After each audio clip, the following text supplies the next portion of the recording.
Gini, ini pertanyaan langsung karena antara tata kelola dan pertumbuhan, antara mempercayakan anak muda untuk berlari cepat dan kemudian menahan mereka atau menemani mereka supaya tetap stay dengan kita.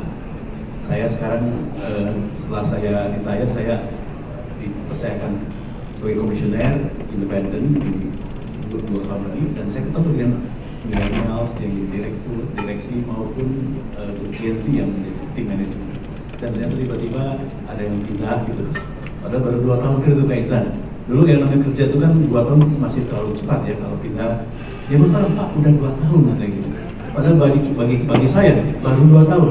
Tapi bagi mereka sudah 2 tahun. Terus 2 tahun lama buat mereka.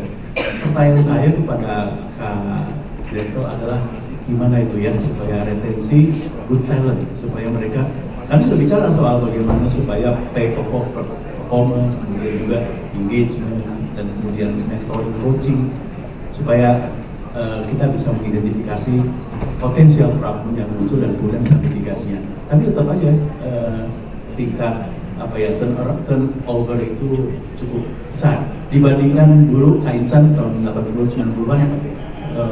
Buat kita pindah-pindah 3 tahun, 5 tahun itu terlalu cepat, tapi bagi mereka sekarang 3 tahun itu udah lama. Nah, any ideas Kak Gretel untuk bisa ngasih masukan pada kami untuk kemudian lebih bijaksana memahami generasi yang lebih keren ini. Makasih Kak Gretel. Ya, sebenarnya mungkin selalu tadi saya sempat bilang bahwa segala sesuatu itu kan memang perlu lihat balance-nya. We try to balance ourselves, gimana caranya kita coba reflect terhadap diri sendiri, terhadap sekitar gitu kan. Jadi kembali kan kita sebenarnya semua juga udah tahu basic-basicnya gitu lah ya, apa yang memanusiakan manusia. Sebenarnya semua orang pada dasarnya lintas generasi sama kebutuhan dasarnya.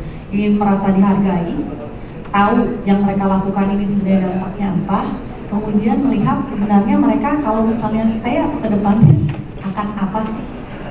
1, 2, dan 3 saya percaya terlepas dari generasi baby boomer, X, Y, Z, dan lain alpha akan sama di sisi situnya.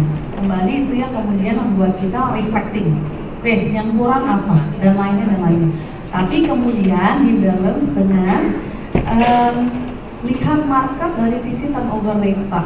Karena dalam artian ini mungkin di tahun 80-an turnover rate 4%, 3% adalah rata-rata.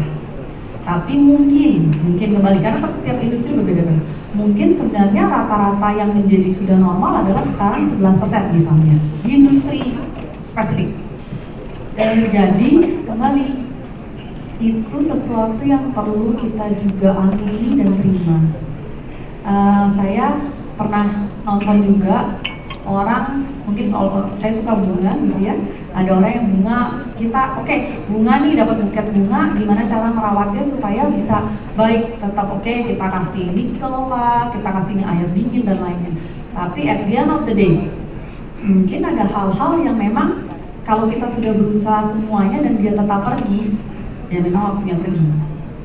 Itu sih mungkin yang nggak bisa kita mencoba memaksakan turnover rate tahun 80-an dan dijadikan sesuatu yang norm standar untuk di tahun sekarang gitu misalnya Pak.